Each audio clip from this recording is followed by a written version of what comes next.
Orang ini bertani ogre abadi demi poin. Monster yang tidak peduli berapa kali engkau membunuhnya, ia akan bangkit kembali keesokan harinya, lebih kuat dan lebih cepat. Berkat keahliannya, memenggal kepala, dia menjatuhkan mereka dalam satu tebasan bersih dan memperlakukan perburuan itu seperti latihan. Dengan poin yang dia dapatkan, dia memberkati pohon layu menjadi pohon apel kaisar, dan apel itu dijual dengan harga yang gila. Tapi dia tidak selalu sekuat ini. Untuk memahami cerita lebih baik, mari kita kembali ke awal. Bumi sekarat dan kehilangan setiap vitalitas yang harus diberikannya, dan kemudian makhluk tertentu mengungkapkan apa yang dibutuhkan bumi. Makhluk mutlak menyarankan untuk dikirim ke dunia lain, dan dengan ini, para pengirim yang sekarang dianggap sebagai pahlawan meninggalkan bumi untuk dunia lain. Dari dunia lain, para pengirim dapat membawa kembali hal-hal baru yang penting untuk kelangsungan hidup umat manusia. MC kita, Chonso, sedang mengerjakan pekerjaan berkebun sampah, tetapi dia berharap dia juga bisa menjadi seorang pengirim. Setelah seharian bekerja, dia pergi ke pusat reuni pengirim, di mana ada banyak orang yang mencoba mendapatkan informasi tentang orang yang mereka cintai. Dia berhasil melewati semua orang lain yang ada di sana untuk mencapai resepsionis. Resepsionis memeriksa lognya dan menyadari bahwa Chonsu tidak memiliki cukup uang untuk membayar penyelidikan yang dia minta. Dia menyuruhnya untuk kembali ketika dia akhirnya memiliki uang yang dibutuhkan. Chonsu memohon kepada pria itu untuk setidaknya memberinya beberapa berita, tetapi dia didorong keluar dari jalan oleh pelanggan berikutnya. Chonsu tidak punya pilihan selain menjauh dan dia berjalan pulang dengan tegas. Rupanya, ketika dia masih kecil, ayahnya adalah seorang veteran peringkat atas, juga dikenal sebagai seorang yang kembali. Mereka selalu bersama. Tetapi, ketika kondisi bumi memburuk, dia dikirim lagi. Dan sejak itu, dia belum melihat ayahnya lagi. Setelah menunggu begitu lama, ibunya juga pergi mencari suaminya.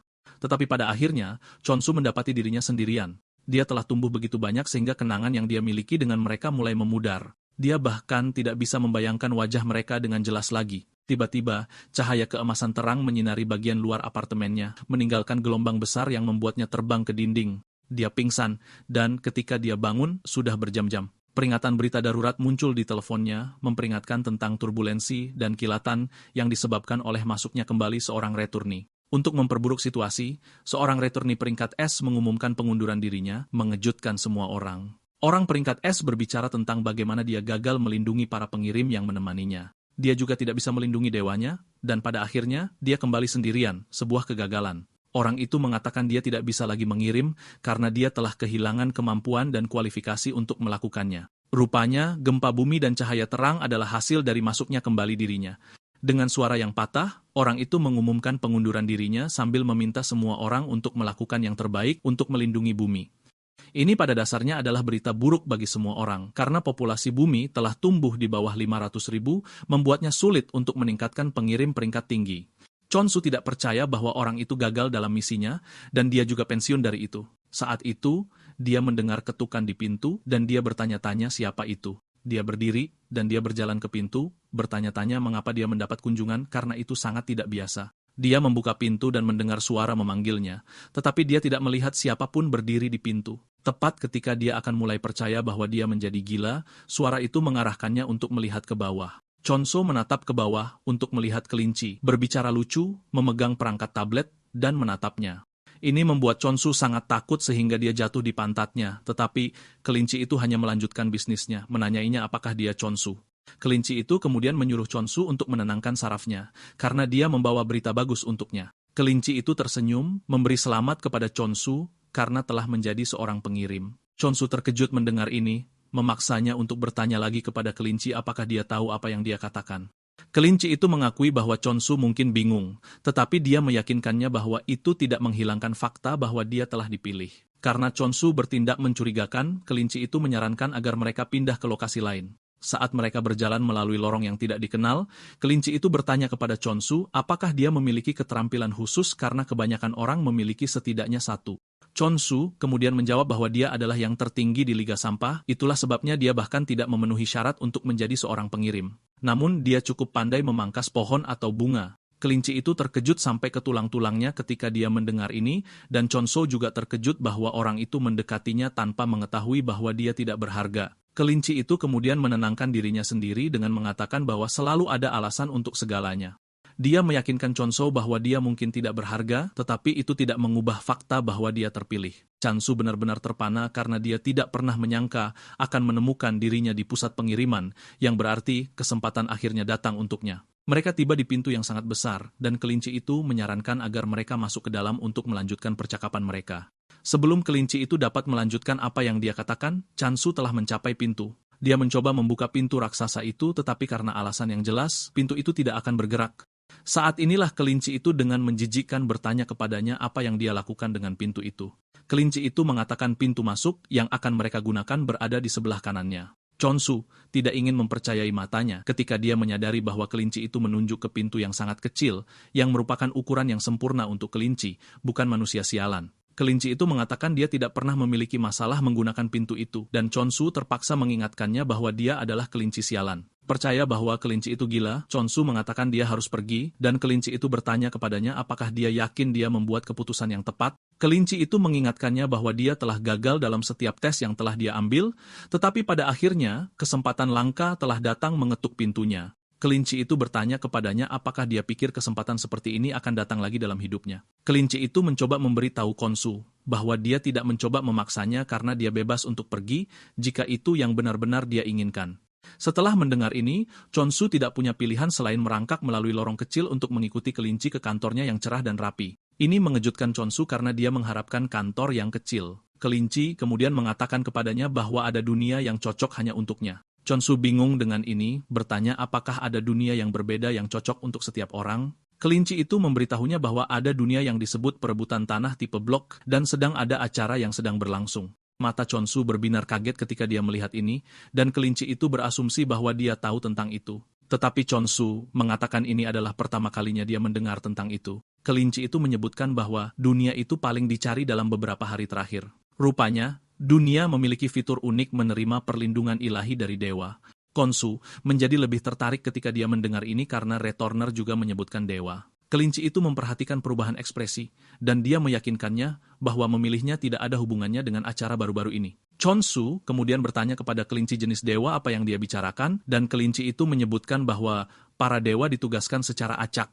Tetapi karena Chansu adalah orang favoritnya, dia sebaiknya memberinya kesempatan untuk memilih dewa apa yang dia inginkan. Kelinci itu kemudian mengeluarkan 3 kartu, menanyai Chansu apakah dia siap untuk memilih.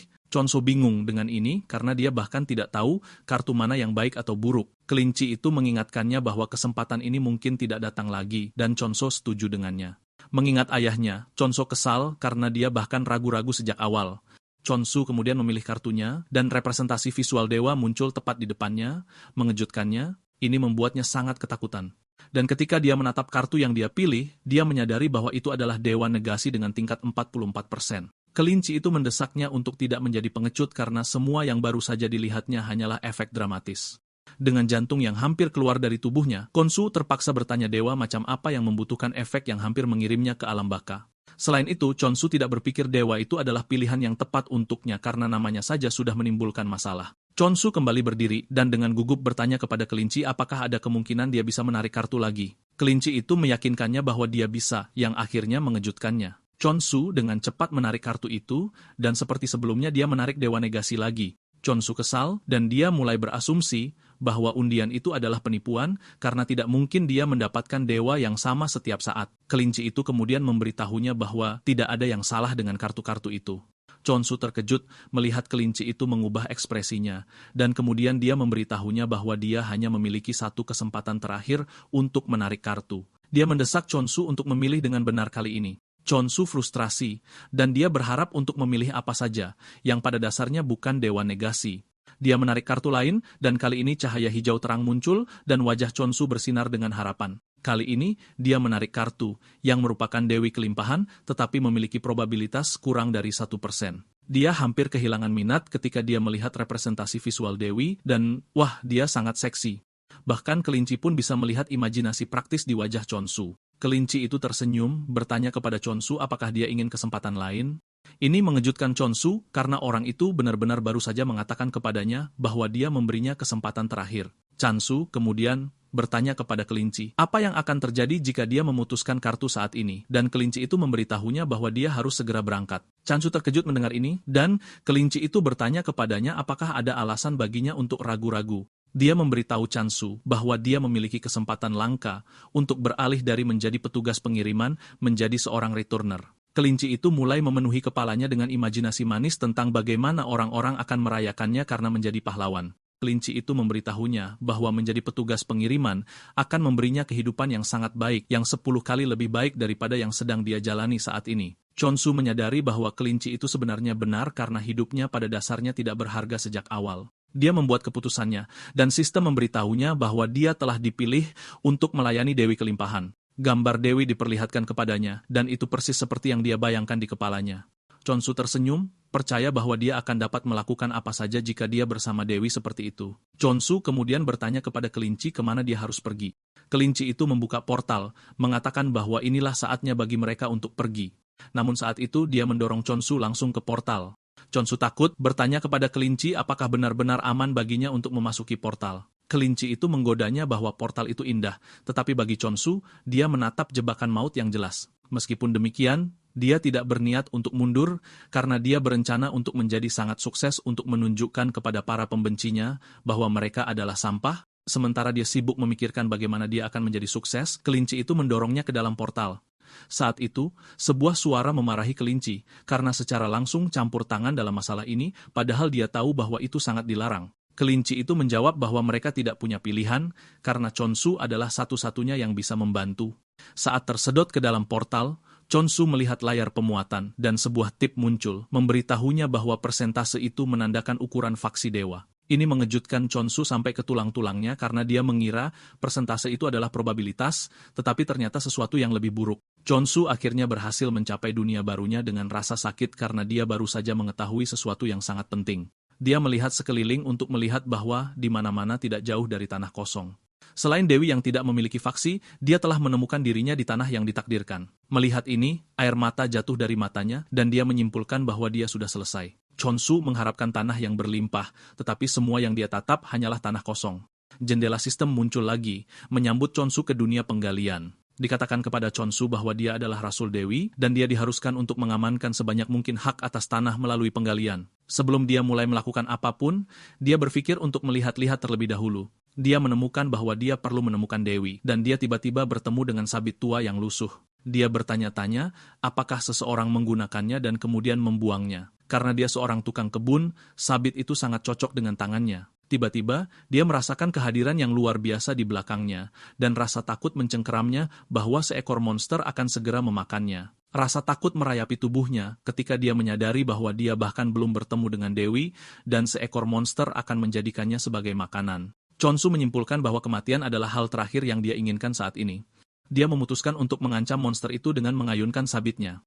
Dia berbalik dan mengayunkannya dengan sangat keras, hanya untuk melihat bahwa tidak ada monster tetapi seekor hamster lucu yang menatapnya. Chonsu berjongkok untuk menatap hamster itu, dan dia dapat dengan jelas melihat bahwa itu tidak menyimpan permusuhan apapun terhadapnya. Tiba-tiba, terlintas di benaknya bahwa dia mungkin mendapatkan bonus karena mengeluarkan hamster itu, dan hamster itu menjerit sekuat tenaga karena ketakutan. Chonsu tersenyum karena dia telah berhasil mengganggu hamster itu.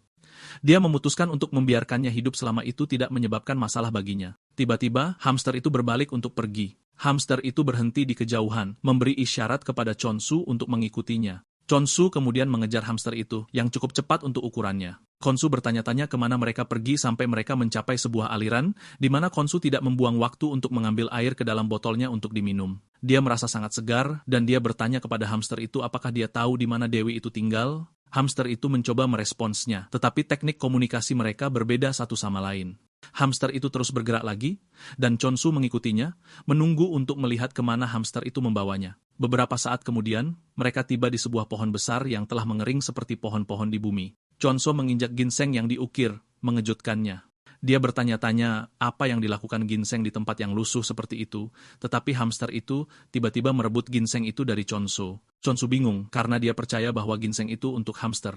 Saat itu, pemberitahuan muncul memberitahu Chonsu bahwa dia telah menemukan Dewi. Chonsu percaya bahwa sistem itu mengalami gangguan karena dia belum melihat Dewi dimanapun di sekitar. Chonsu mengoceh tentang ini ketika hamster itu meraih kakinya, dan dia berasumsi bahwa hamster itu sedang mengganggunya. Dia meraih hamster itu, mengatakan kepadanya bahwa dia sibuk dan belum siap untuk bermain. Namun, ekspresi hamster itu memberitahu Chonsu sesuatu yang penting yang telah dia lewatkan. Dalam kejutan yang paling tak terduga, ginseng yang layu itu adalah Dewi sialan itu. Chonsu tidak ingin mempercayai ini karena Dewi yang dia lihat cukup berlimpah dan tidak mungkin dia telah menyusut menjadi akar ginseng yang jelek. Karena dia belum siap untuk mempercayai matanya, hamster itu mengeluarkan kaca pembesar untuk dia lihat, dan inilah saatnya dia akhirnya menerima kenyataan. Dia memegangi kepalanya karena kesakitan, karena perebutan lahan dan persentase yang dia lihat hanyalah pertanda situasi masa depannya. Chonsu ingat bahwa angka-angka itu naik ketika dia menarik kartu, dan ini pada dasarnya berarti pengaruh dewa tumbuh saat itu. Chonsu tidak percaya bahwa dewa negasi sebenarnya adalah kartu yang bagus, dan sulit untuk dipercaya karena itu sering muncul. Chonsu bertanya-tanya apakah Dewi itu layu karena pengaruhnya benar-benar turun. Chonsu menatap Dewi, bertanya-tanya mengapa dia tidak bangun.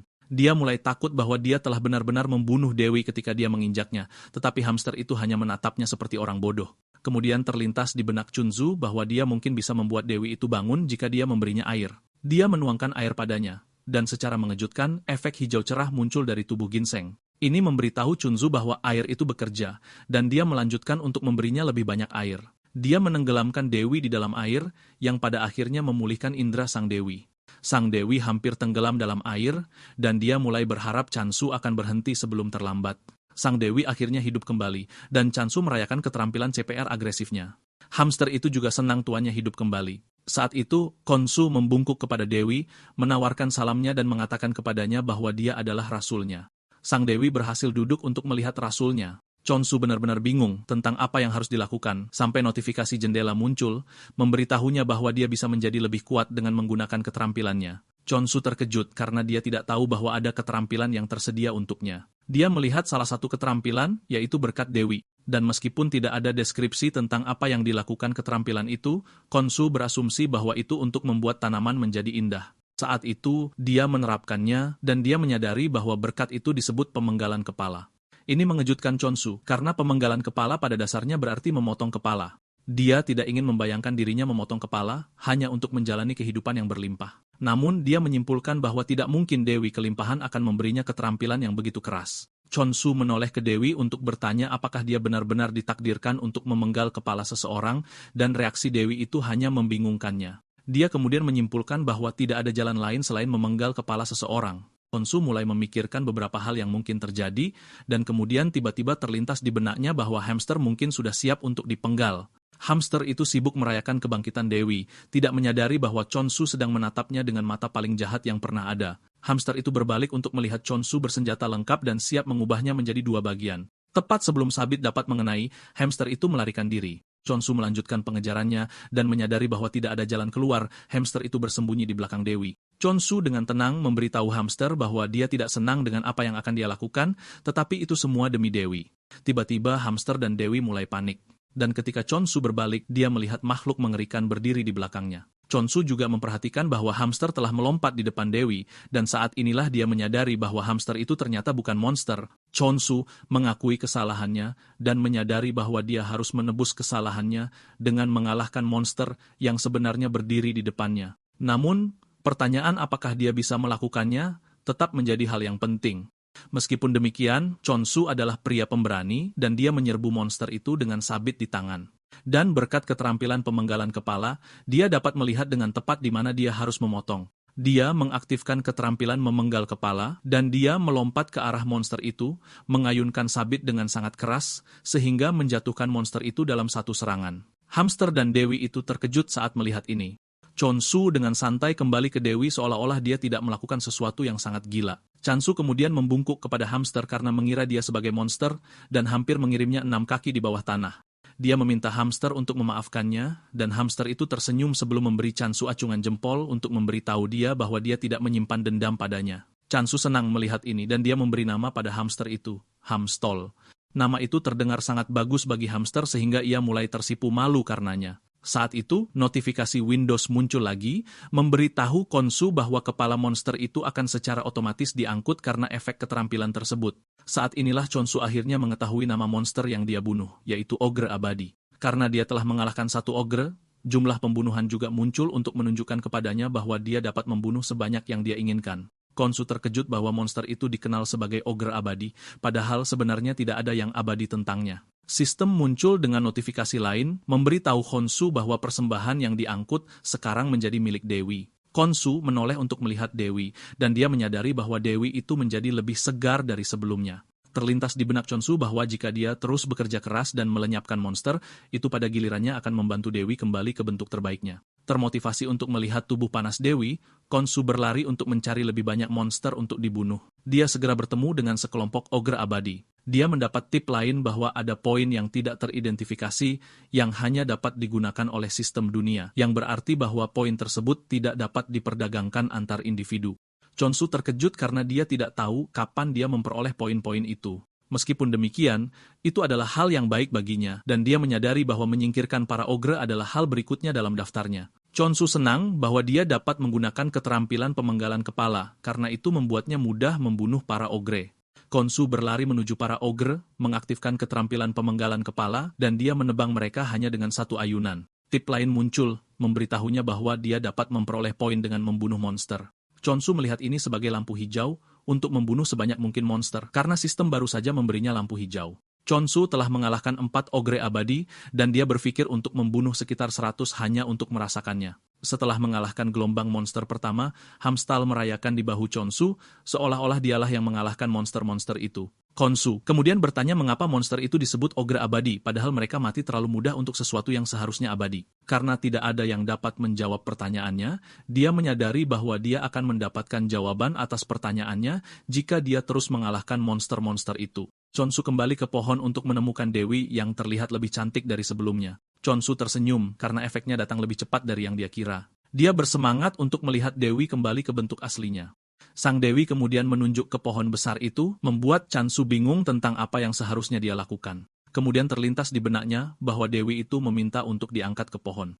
Chonsu membantu Dewi itu berdiri, tetapi Dewi itu memberi isyarat kepadanya. Sistem kemudian memberitahunya bahwa dia dapat menggunakan berkat kelimpahan, tetapi setiap keterampilan menghabiskan poin. Chonsu menyentuh pohon itu dan mengaktifkan berkat kelimpahan.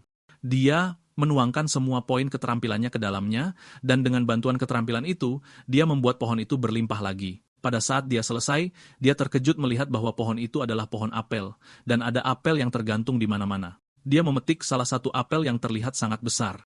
Meskipun dia belum pernah melihat apel sebelumnya, sesuatu mengatakan kepadanya bahwa itu seharusnya tidak sebesar itu. Meskipun dia tergoda untuk mengunyah apel itu, dia memutuskan untuk menawarkan panen pertama kepada Dewi. Sang Dewi menerima buah itu, dan yang mengejutkannya, Sang Dewi menyerap apel itu dalam hitungan detik. Ini membuat Chonsu mempertanyakan kemungkinan apa yang baru saja dia saksikan. Dia menyadari bahwa Dewi itu cukup kuat, dan tahu bahwa membuatnya marah bukanlah hal yang baik baginya. Chonsu melompat ke pohon untuk mengambil beberapa buah apel, agar dia dan Hamstal bisa makan.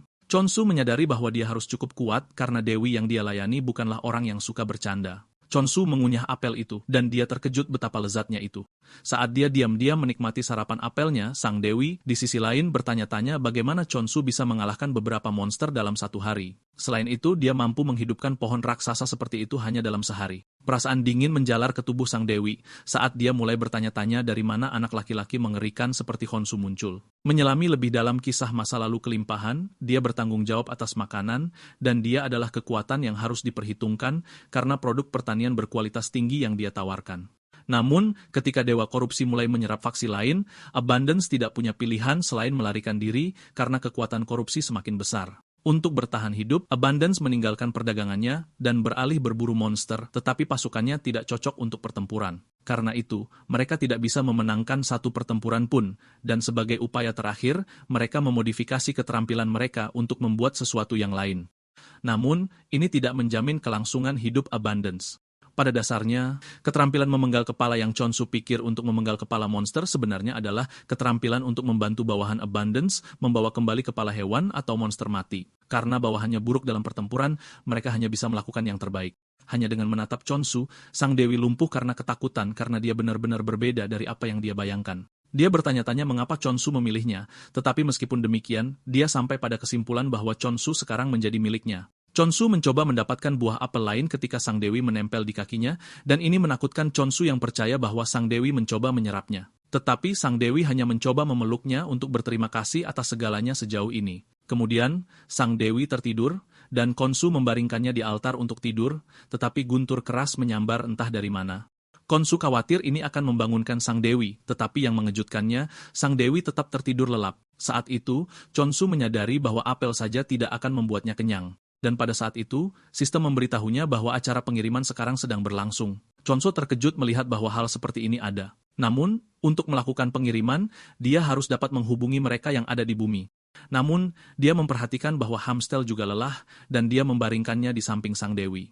Dia bahkan menutupi keduanya dengan daun untuk berfungsi sebagai selimut. Sementara itu, di perusahaan perdagangan reinkarnasi, Hasugin, Rasul Reinkarnasi, menerobos masuk ke kantor bosnya untuk memarahinya karena memberinya lebih banyak pekerjaan meskipun dia sudah sibuk seperti itu. Ternyata mereka telah mendapat pesanan untuk mengantarkan apel. Pesanan itu juga menyatakan bahwa tidak ada uang yang terlibat, yang berarti mereka akan menukar apel dengan imbalan barang. Hae Sujin berteriak pada bosnya menanyakan apakah dia melakukan kesalahan dan dia memutuskan untuk menghukumnya dengan pekerjaan sampah ini. Tetapi bosnya mengatakan tidak. Bosnya mengatakan kepadanya bahwa perjalanan bisnis untuk mendapatkan apel sebenarnya baik untuknya karena dia tidak perlu bekerja, dan ini akan berfungsi sebagai istirahat untuknya. Bosnya mengatakan kepadanya bahwa tinggal di kantor berarti lebih banyak pekerjaan baginya, dan dia mendesaknya untuk menggunakan perjalanan itu untuk menjernihkan pikirannya sedikit. Hisugin berdebat dengannya, mengatakan tidak ada orang lain untuk dikirim dalam perjalanan, itulah sebabnya dia mengirimnya. Bosnya terkekeh gugup karena dia mungkin benar dengan dugaannya. Bosnya mendesaknya untuk segera bergerak karena dia mungkin menemukan sesuatu yang beruntung dalam perjalanan itu. Dia melambai padanya selamat tinggal, berharap sesuatu yang baik keluar dari perjalanan itu. Hasujin memeriksa log pesanan dan menyadari bahwa ada banyak pengiriman yang harus dia lakukan, dan dia berharap itu sepadan atau akan ada masalah besar. Sementara itu, Chonsu telah mengumpulkan apel sebagai persiapan untuk pengiriman. Sementara Chonsu mengumpulkan apel, Hamstol bersenang-senang dengan mereka. Chonsu segera menemukannya mengunyah apel, dan dia meraihnya, menyuruhnya untuk berhenti bermain-main dengan apel. Dia mengatakan kepadanya bahwa apel adalah untuk diperdagangkan karena mereka akan bertemu dengan seseorang di kemudian hari. Karena petugas pengiriman akan datang dari jauh, Chonsu tahu bahwa bertindak keren di hari pertama akan meninggalkan kesan yang baik pada siapapun orang itu. Menurut informasi yang dia dapatkan saat menandatangani acara pengiriman, dia mengetahui bahwa dunia benar-benar terbagi menjadi blok dan acara pemanggilan akbar penaklukan wilayah blok sedang berlangsung. Meskipun tampak seperti tanah biasa, ada tembok di tepinya, dan untuk pindah ke blok lain, diperlukan tiket gerakan. Khonso tahu bahwa benar-benar tidak ada apapun di sekitarnya, dan dia akan membutuhkan waktu seminggu penuh untuk mencapai desa terdekat. Chonsu senang bahwa pengiriman hanya membutuhkan waktu 2 hari. Meskipun cukup cepat, Chonsu tidak peduli selama dia mendapatkan kantong tidurnya dengan cukup cepat. Selain itu, dia memesan bantal untuk Dewi untuk tidur. Chonsu bertujuan untuk meningkatkan kasih sayang sang Dewi, hingga maksimum untuk memastikan dia tidak membuatnya marah. Chonsu juga memperhatikan bahwa para ogre abadi telah muncul dengan sendirinya sejak sehari sebelumnya, yang merupakan hal yang baik baginya. Dia akhirnya menyadari bahwa nama abadi itu kurang lebih merupakan istilah kebangkitan. Meskipun demikian, Chonsu tidak peduli selama dia bisa mengakhiri sebanyak mungkin dari mereka sambil bertani untuk mendapatkan poin. Saat bertempur dengan monster, dia hampir hancur dari belakang, tetapi dia berhasil menghindar. Saat inilah dia menyadari bahwa monster telah menjadi sedikit lebih cepat. Dia berasumsi bahwa monster tumbuh lebih kuat seperti halnya keterampilan. Bahkan dengan ini, Khonsu tidak merasakan bahaya yang datang dari mereka sama sekali. Saat melenyapkan monster, Hasujin mengawasi dari langit dan dia memiliki reaksi yang sama seperti semua orang yang telah menyaksikan Chonsu menghadapi monster. Yang dia lihat hanyalah pria gila yang terlalu kuat yang menjadikan monster sebagai sarapan. Rupanya, ogre abadi pernah dianggap sebagai target perburuan utama bagi sebagian besar pengirim karena memberikan lebih banyak poin daripada monster biasa. Namun, tidak peduli berapa kali dibunuh, ia selalu bangkit kembali keesokan harinya, lebih kuat dari sebelumnya. Bahkan jika pengirim memindahkan blok mereka, itu akan terus mengejar mereka, yang menjadikannya monster paling gigih. Selain itu, biasanya meninggalkan kutukan pada targetnya, memberinya kesempatan untuk melemahkan mereka sampai mereka akhirnya runtuh. Pada akhirnya, itu menjadi makhluk yang dihindari semua orang. Makhluk yang sama, itulah yang ditebang Chonsu, seperti tisu. Hasujin mulai bertanya-tanya apakah Chonsu begitu sembrono sehingga dia bahkan tidak peduli tentang pembalasan monster itu. Hasujin juga memperhatikan bahwa Chonsu bahkan tidak memurnikan monster yang kalah. Dengan semua yang telah dia lihat, dia berasumsi bahwa Chonsu adalah seorang pendekar pedang, tetapi kemudian dia bertanya-tanya, mengapa seorang pendekar pedang akan memetik apel dari semua hal yang bisa dia petik. Hasujin menyimpulkan bahwa Chonsu bukanlah pendekar pedang yang cerdas, tetapi untuk menghindari kemarahannya, dia percaya bahwa yang terbaik adalah menghadapinya dengan cara yang paling lembut. Setelah mengalahkan gerombolan ogre abadi, Khonsu menyadari bahwa dia telah mendapatkan banyak poin, dan itu juga meningkat secara eksponensial. Karena berkah itu, sebuah apel sekarang berharga 1000 poin. Chonsu tahu bahwa mencapai 100 bukanlah masalah baginya. Dia bertanya-tanya mengapa ada kuil di wilayah itu sejak awal, tetapi tampaknya itu adalah jackpot baginya. Saat itu, Hasujin mendekatinya, dan dia dengan rendah hati membungkuk kepadanya. Dia memperkenalkan dirinya, mengungkapkan bahwa dia berasal dari perusahaan perdagangan dan bahwa dia datang dengan pengiriman Chansu. Khonsu dengan bersemangat menjabat tangan Haseojin, mengatakan dia benar-benar terkesan bahwa dia berhasil menemukan blok itu pada percobaan pertamanya. Jauh di lubuk hati, Haseojin takut karena Chonsu adalah pria yang kuat, dan dia harus sangat berhati-hati untuk tidak membuatnya marah. Saat itu, dia melihat hamster itu, dan ini menarik perhatiannya karena dia terlihat sangat lembek sehingga dia ingin memeluknya. Khonsu memperhatikan semangat di wajahnya, dan dia bertanya apakah dia merasa tidak enak badan, tetapi dia menjawab bahwa dia merasa baik. Tanpa sepengetahuan Chonsu, Haseojin hanya ingin menyentuh hamster itu. Chonsu kemudian menyuruh Hisojin untuk mengikutinya sehingga dia bisa membawanya ke tempat apel berada. Sesampainya di sana, aroma apelnya saja sudah menarik perhatiannya, dan dia terpaksa mengatakannya. Chonsu setuju dengannya, mengatakan bahwa apelnya tumbuh dengan sangat baik. Hisojin tidak percaya bahwa pohon besar yang berdiri di depannya adalah pohon apel. Chonsu memetik salah satu apel, dan dia bertanya kepada Hisojin apakah dia bersedia memakan apel itu. Hisojin mengumpulkan apel-apel itu, dan ukuran apel yang sangat besar mengejutkannya. Namun, dia tidak mengharapkan sesuatu yang hebat, karena ketika buah menjadi terlalu besar, rasa manisnya akan berkurang. Dia berharap akan kecewa, tetapi saat dia menggigitnya, dia dibawa ke dalam keadaan rasa yang tak terbayangkan. Hisojin menyadari bahwa apel itu cukup manis, dan rasa asamnya juga seimbang. Dia memperkirakan bahwa apel itu akan dijual tidak kurang dari 100.000 emas, karena betapa manisnya itu. Hisojin kemudian meminta Chonsu untuk memastikan apakah dia memasang label harga 2.000 emas pada apel, dan Chonsu mengatakan ya. Haseojin memberitahu Chonsu bahwa harga yang dia pasang pada apel itu cukup tidak masuk akal, dan Chonsu berpikir dia mengatakan apel itu terlalu mahal. Khonsu dengan gugup bertanya kepada wanita itu, berapa yang bersedia dia bayar untuk membeli apel. Haesujin mengejutkan Chonsu ketika dia mengatakan kepadanya bahwa dia seharusnya mendapatkan setidaknya 20.000 emas per apel. Chonsu hampir kehilangan akal ketika Hasujin mengungkapkan bahwa itu bahkan bisa mencapai lebih dari 30.000 jika dia memasuknya ke department store. Chonsu tidak percaya dengan apa yang didengarnya. Dan meskipun Hasujin bisa saja menipunya, dia tidak berpikir akan baik untuk kehilangan pelanggan jangka panjang potensial. Selain itu, dia belum siap untuk mati karena dia percaya bahwa ini akan menjadi takdirnya jika Chonsu mengetahui hal itu. Haseojin kemudian memberitahu Chonsu bahwa apel itu bukan hanya apel, tetapi jenis apel pertama yang memiliki rasa unik yang belum pernah dia rasakan sebelumnya. Hasujin mengakui bahwa apel itu memiliki nilai lebih dari spesialisasi regional manapun yang dia ketahui. Untuk menghindari hal-hal yang berlebihan, dia menyarankan agar mereka menetapkannya pada 20.000 emas untuk saat ini. Dia mengeluarkan kontrak formal yang memberitahu Khonsu bahwa saldo lainnya juga akan diselesaikan setelah dia menandatangani kontrak. Chonsu mengambil pena, dan dia melihat melalui kontrak untuk melihat apa yang tersirat. Begitu dia melihat bahwa itu adalah sesuatu yang menguntungkannya, dia tersenyum. Namun, dia menyarankan agar mereka menyesuaikan bagian tertentu dari kontrak. Haesojin terkejut ketika dia menyadari bahwa persentase saham perusahaan telah meningkat. Khonsu memberitahu dia bahwa itu bukan kesalahan, tetapi dia melakukan itu karena dia ingin membangun hubungan jangka panjang dengan Hisojin. Selain itu, Hisojin jujur padanya tentang berapa nilai apel itu. Chonsu mengulurkan tangannya ke depan untuk menjabat tangannya, dan ini mengejutkannya. Dia kemudian berterima kasih kepada Chonsu karena telah menerima kontrak, dan dia menyerahkan barang-barang yang dia pesan. Di antara barang-barang yang dia pesan adalah biji, persediaan makanan, dan peralatan memasak. Selain itu, ada telur familiar, yang merupakan hadiah kenang-kenangan dari perusahaan dagang. Haesogen meyakinkannya bahwa itu akan membantunya dengan pertaniannya. Dia menyerahkan telur-telur itu kepada Chonsu dan mengatakan dia mungkin tidak membutuhkannya karena dia sudah membesarkan satu. Khonsu terkejut karena dia tidak dapat melihat familiar yang dia besarkan. Haesogen kemudian menunjuk ke Hamstal, percaya bahwa Hamstal adalah familiar Chonsu. Hisojin kemudian mengatakan kepadanya bahwa semakin banyak poin yang dia tuangkan ke dalam telur, semakin kuat itu akan menjadi ketika familiar menetas.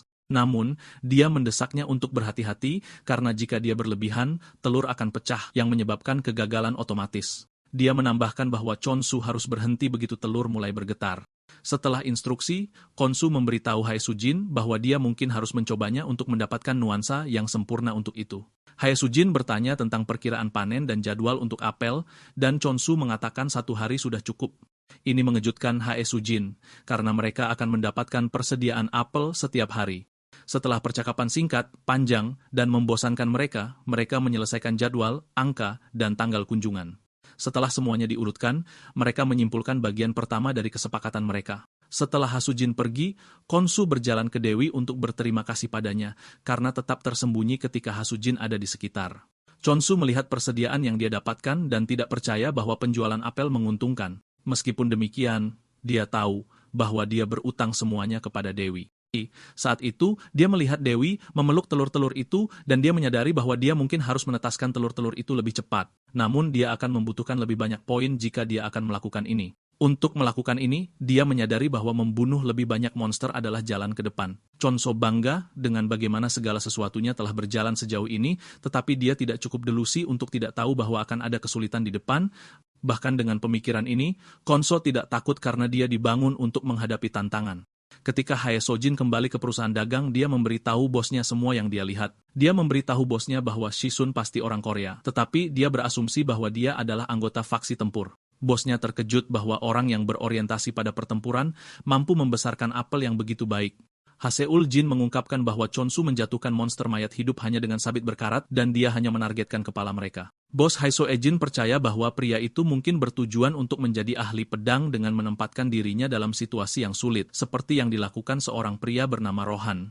Bos Haeso Ejin kemudian mengatakan bahwa akan lebih baik bagi mereka untuk menjaga Khonsu tetap tersembunyi daripada menugaskan penjaga ke posisinya, dan Haesogen setuju dengan ini. Saat mengatakan ini, pria itu tidak berhenti mengunyah apel yang diiris di depannya sampai Hisogen meraih tangannya, mengingatkannya bahwa mereka seharusnya memakannya bersama. Kembali di dunia kelimpahan, Khonsu sudah menuangkan poin ke dalam telur untuk mencoba menetaskannya. Dia bertanya-tanya apakah dia akan mendapatkan monster yang lucu atau kuat dari telur-telur itu. Saat itu, telur itu retak, meninggalkan cahaya terang, dan Chansu percaya bahwa familiar peringkat SS akan keluar dari telur.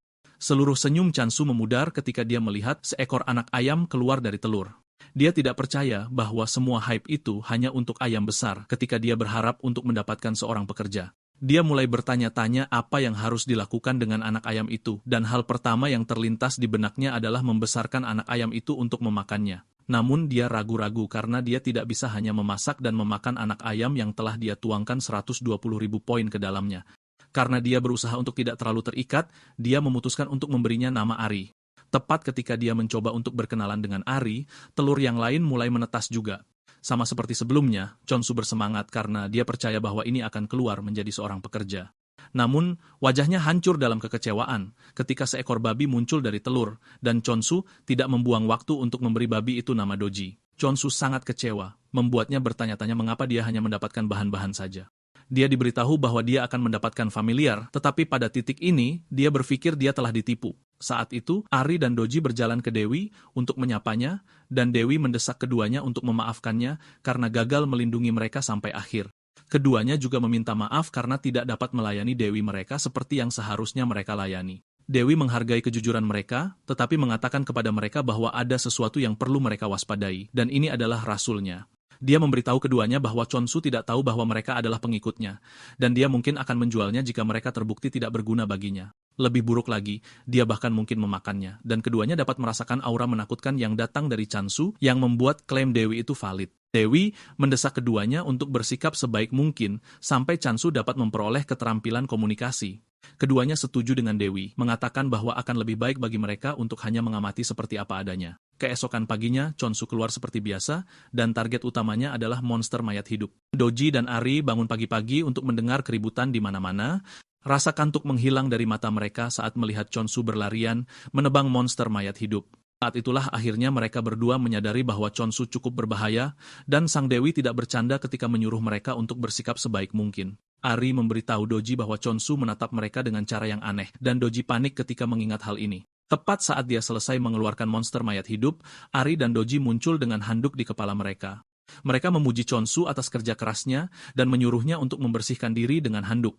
Keduanya telah melihat Khonsu beraksi, dan mereka akhirnya mengerti apa yang dikatakan Dewi tentang menjadi berguna. Khonsu berterima kasih kepada mereka berdua karena perhatian, dan setelah membersihkan diri, dia menawarkan mereka sebuah apel. Doji bergegas menuju piring sementara Ari mencoba bertingkah seolah dia bukan orang yang rakus. Khonsu senang memberi makan keduanya, karena dia pernah mendengar bahwa babi yang diberi makan anggur selalu terasa lebih enak. Ari mencoba menghentikan Doji makan agar dia tidak tumbuh menjadi rasa yang diinginkan Khonsu. Namun, Ari juga tertarik dengan rasa apel karena banyaknya poin yang Khonsu tuangkan ke dalamnya. Meskipun demikian, dia berhasil mengendalikan diri. Chonsu kemudian menawarkan biji-bijian kepadanya, dan dia melompat ke atas biji-bijian itu tanpa membuang waktu.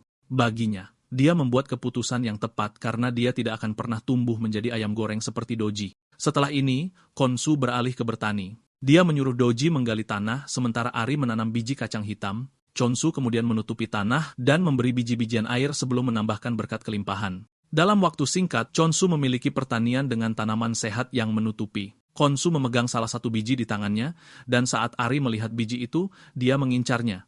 Dia bergegas menuju Chonsu, tetapi dia menyembunyikan biji itu, mengatakan kepadanya bahwa panen pertama harus diberikan kepada Dewi. Chonsu memberikan biji itu kepada Dewi seperti biasa, dan dia menyerapnya dengan cara yang paling aneh seperti yang selalu dia lakukan. Chonsu kemudian memberitahu Ari dan Doji bahwa sudah waktunya mereka makan karena mereka akan menanam kentang nanti. Tidak seperti sebelumnya, Ari mengonsumsi makanan sebanyak Doji. Keduanya akhirnya terlihat seperti balon yang menggembung, dan Ari percaya bahwa dia sudah selesai karena dia tidak bisa menahan laparnya. Di sisi lain, Khonsu hanya senang bahwa keduanya makan dengan baik, dan ini berfungsi sebagai motivasi baginya untuk menanam lebih banyak tanaman yang akan mereka nikmati. Saat itu, pikirannya tertuju pada apel, dan dia berharap apel itu laku terjual di pasar. Di toko, Bos Hasujin memperhatikan bahwa apel adalah satu-satunya barang yang tersisa untuk dijual. Banyak orang telah berkumpul, tetapi tidak seorang pun dari mereka yang siap untuk membeli, yang sudah diperkirakan. Dia bahkan telah mendekorasi apel dan mengemasnya dengan baik untuk membuatnya lebih menyenangkan, tetapi orang-orang tidak berpikir bahwa satu apel bernilai 200.000 emas. Dia dibiarkan menggaruk-garuk kepalanya karena frustrasi karena dia tidak tahu bagaimana meyakinkan orang bahwa apel itu sebenarnya enak. Dia cukup yakin bahwa semua orang akan berubah pikiran setelah hanya satu gigitan, tetapi masalahnya adalah membuat mereka menggigit. Tiba-tiba, dia mendengar seseorang membeli apel. Dia bergegas ke petugas untuk menanyakan kepadanya apa yang baru saja terjadi, dan petugas itu mengungkapkan bahwa semua apel telah terjual habis. Dia tidak ingin mempercayai ini karena masih ada banyak barang beberapa menit yang lalu. Petugas itu mengungkapkan bahwa seseorang mencicipi satu dan kemudian membeli semuanya. Tanda tangan pada slip pembayaran bertuliskan Rohan, dan saat itulah manajer menyadari bahwa orang yang baru saja menjadi pelanggan mereka dan membeli habis apel tidak lain adalah Rohan, pelopor metode pelatihan handicap. Rohan juga dikenal sebagai pendekar pedang yang tak tertandingi, yang membuatnya menjadi masalah besar, dan manajer mengakui bahwa mereka telah menemukan emas. Ini akhirnya menjadi berita besar, dan semua orang percaya bahwa apel adalah apa yang dimakan Rohan untuk menjadi pendekar pedang. Bos Haesujin, Ryuwu, mulai menerima panggilan dari mana-mana. Semua orang menginginkan sekotak atau 100 kotak apel ajaib. Seminggu setelah Khonsu tiba di dunia kelimpahan, dia mengakui bahwa dia telah menjalani hidup dengan baik. Dia memiliki kentang bersamanya, dan dia siap memasak. Saat memasak kentang yang lezat, Doji sudah memegangi kakinya untuk memberitahu dia bahwa dia tertarik. Chonsu hanya mengungkapkan bahwa dia tidak membuat kentang untuknya, karena dia baru saja selesai makan makanannya sendiri. Meskipun demikian, dia masih memberinya sebagian untuk dimakan. Beberapa saat kemudian, Hisugin muncul, dan dia terkejut melihat bahwa semua familiar Chonsu telah menetas. Bagi Hosugen, dia menatap sekelompok boneka beruang lucu yang bisa dia peluk agar merasa lebih baik. Sementara itu, Hamstel dan dua lainnya menutupi Dewi untuk memastikan bahwa dia tidak terpapar mata Hosugen yang melotot. Chonsu kemudian bertanya kepada Hosugen mengapa dia datang. Haesujin menyebutkan bahwa dia memiliki beberapa berita baik untuknya. Dia mengeluarkan nota penjualan untuk memberitahu Khonsu bahwa semua apel terjual habis dan semuanya terjual habis dengan harga yang sama. Khonsu memegangi kepalanya karena terkejut dan kagum karena semuanya berjalan lancar hanya dalam 2 hari. Hasujin mengatakan kepadanya bahwa bagian yang paling tidak dapat dipercaya dari semuanya adalah bahwa semua orang sekarang ingin mencicipi apel. Khonsu terkejut karena dia tidak pernah melihat apel sebagai sesuatu yang akan menghasilkan begitu banyak uang. Dia ingat bahwa apel biasanya dijual dengan harga kurang dari 1.000 emas. Karena dia mendapatkan 30% dari keuntungan, Chonsu menyadari bahwa dia akan menghasilkan setidaknya 60.000 emas per apel. Dengan perhitungan sederhana, dia menyadari bahwa dia akan memperoleh 3 juta ribu dalam 1 hari jika dia berhasil menjual 50 apel. Pikiran Chonsu meledak dari atap ketika dia menyadari bahwa keuntungan tahunan sebesar 1 jutara 1.000 jutara akan datang kepadanya. Chonsu senang bahwa dia berada di jalur yang benar, dan dia percaya bahwa dengan ini dia mungkin dapat menemukan petunjuk tentang orang tuanya. Chonsu memberitahu Hasujin bahwa dia bukan perusak suasana hati, tetapi dia bertanya kepadanya berapa lama menurutnya hype atas apel kaisar akan bertahan. Chonsu tahu bahwa apel saat ini populer, tetapi dia juga tahu bahwa tidak mungkin mereka akan terus menjual dengan jumlah yang sangat besar di masa depan. Ha Sujin kemudian meyakinkan Chonsu bahwa dia memahami kekhawatirannya, tetapi memberitahunya bahwa 100 apel sehari ke target audiens 1000-1000 berarti mereka masih akan berbisnis selama 27 tahun. Chonsu terkejut mendengar ini, dan dia menganggap itu adalah perkiraan yang berlebihan. Ha Sujin kemudian memberitahu Chonsu bahwa dia tidak perlu khawatir. Ha Sujin kemudian bertanya kepadanya apakah dia sudah memikirkan tentang peningkatan produksi apelnya. Chonsu tersenyum gugup, mengatakan dia telah menanam tanaman lain juga, dan akan menyenangkan jika dia mencicipinya. Dia meyakinkannya bahwa mereka sama lezatnya dengan apel. Mata Ha Sujin berbinar seperti goblin ketika dia mendengar ini. Chonsu kemudian menyuruhnya untuk duduk tenang, sementara dia menyajikan kentang terlebih dahulu. He Sujin menggigit kentang, dan dia meleleh dalam kegembiraan yang luar biasa betapa manisnya mereka. Dia mulai membayangkan semua hal baik yang akan keluar dari kentang jika dikelola dengan benar. Saat itu, Chonsu muncul dengan panekuk dan kentang goreng. He Sojin meneteskan air mata saat dia mengonsumsi makanan di depannya. Dia menyebutkan bahwa kentang goreng dapat dianggap sebagai hidangan utama, alih-alih hidangan sampingan. Chonsu kemudian menyelesaikan combo dengan ubi jalar panggang. Saat dia menyajikan ini, Doji dan Ari menjadi gila, menuntut agar dia memberi mereka juga. Chonsu kemudian menyarankan agar mereka semua makan bersama. Chonsu memperhatikan bahwa Ari terlihat kurus, dan ada satu penjelasan untuk ini. Pada dasarnya karena Doji telah mencuri makanan Ari, mencegahnya makan dengan benar. Hamstahel melompat ke atas meja untuk makan bersama Ha Seul-jin, dan Khonsu meminta Ha Seul-jin untuk pendapatnya tentang kentang karena dia berencana untuk menjualnya juga. Ha Seul-jin berterima kasih pada Chonsu atas makanan lezatnya, dan bertanya apakah ada cara untuk menanam tanaman, dan juga meningkatkan produksi apel. Chonsu menjawab bahwa itu akan sulit karena dia akan membutuhkan lebih banyak poin. Pada saat yang sama, Chonsu tidak berpikir akan bijaksana baginya untuk menggunakan semua poinnya untuk bertani. Ha Seul-jin memberitahu Khonsu bahwa usahanya dihargai, tetapi dia mendesaknya untuk lebih fokus pada apel. Ha Seul-jin menyebutkan bahwa semua rasul adalah orang Korea dan budaya dunia dibangun di atas ini. Ha Seul-jin mengatakan makanannya luar biasa, tetapi memberitahu Khonsu bahwa sulit untuk membebankan harga premium hanya untuk tanaman. Ha Seul-jin mengatakan tanaman tidak akan seuntung apel bahkan jika orang mulai menuntutnya. Ha Seul-jin berlutut memohon Chonsu untuk mempertimbangkan produksi apel sebagai tugas utamanya. Menyadari bahwa tidak ada cara untuk mengubah pikirannya, Chonsu bertanya apakah 100 apel sehari akan cukup dan matanya berbinar ketika dia mendengar ini. Dia berterima kasih kepada Chonsu karena telah mempertimbangkan kembali dan memasukkan sarannya ke dalam buku. Keesokan harinya, Chonsu keluar untuk berburu monster seperti biasa. Doji bertanya kepada Ari apakah penting bagi mereka untuk mengikuti Chonsu setiap kali dia keluar, dan Ari berteriak pada Doji yang mengatakan kepadanya bahwa hanya mereka yang bisa mengawasi karena Hamstahel pada dasarnya tidak berguna. Tanpa mereka ketahui, Khonsu sebenarnya bertanya-tanya mengapa keduanya terus mengikutinya kemana-mana, dan dia berasumsi bahwa mereka adalah familiar tipe tempur. Chonsu tidak berpikir ada cara familiar yang sebenarnya akan sangat tidak berguna, sampai-sampai satu-satunya hal yang bisa mereka tawarkan adalah makan. Keyakinannya segera runtuh ketika dia melihat keduanya dikejar oleh monster undead. Chonsu menyalahkan dirinya sendiri karena berpikir keduanya sepadan dengan hype yang dia berikan pada mereka sejak awal. Saat itu, Doji tersandung memberi monster undead kesempatan untuk mendekatinya. Chonsu mencoba meraihnya, tetapi jaraknya terlalu jauh baginya. Chansu mencoba mendapatkan perhatian monster itu dengan berteriak, tetapi bahkan ini tidak berhasil. Chansu mengayunkan sabitnya, tetapi bahkan ini terbukti tidak berguna karena jangkauannya pendek. Tiba-tiba, monster itu mati, mengejutkan Chansu karena dia tahu bahwa sabit itu tidak mencapai monster itu. Saat itu, dia menyadari bahwa keterampilan itu mungkin telah ditingkatkan, dan jangkauan keterampilan telah meningkat. Khonsu mencobanya dengan tetap berada pada jarak tertentu dan mengayunkan sabit ke monster. Hanya dengan satu pukulan, dia melenyapkan banyak target, dan jendela muncul, mengingatkannya tentang jangkauan keterampilan yang baru diperoleh. Selain itu, ia mendapatkan keterampilan baru, pemenggalan massal, dan ini mengejutkan Chonsu, tetapi ia menyadari bahwa ini akan memungkinkannya untuk menangani lebih banyak monster. Chonsu mengamuk, menebang beberapa monster, dan ini membuat Ari dan Doji takut. Keduanya segera berlari kembali ke Dewi yang terkejut melihat mereka kembali begitu cepat. Ari memberitahu Dewi bahwa Chonsu mungkin menjadi lebih kuat, tetapi pada saat yang sama, mendapatkan keterampilan komunikasi juga penting. Dewi kemudian mendesak para abdinya untuk tenang karena dia tidak pernah memberikan keterampilan seperti itu. Doji kemudian memberitahu Dewi bahwa nama keterampilan baru itu adalah pemenggalan massal, dan nama ini sendiri mengejutkan Dewi.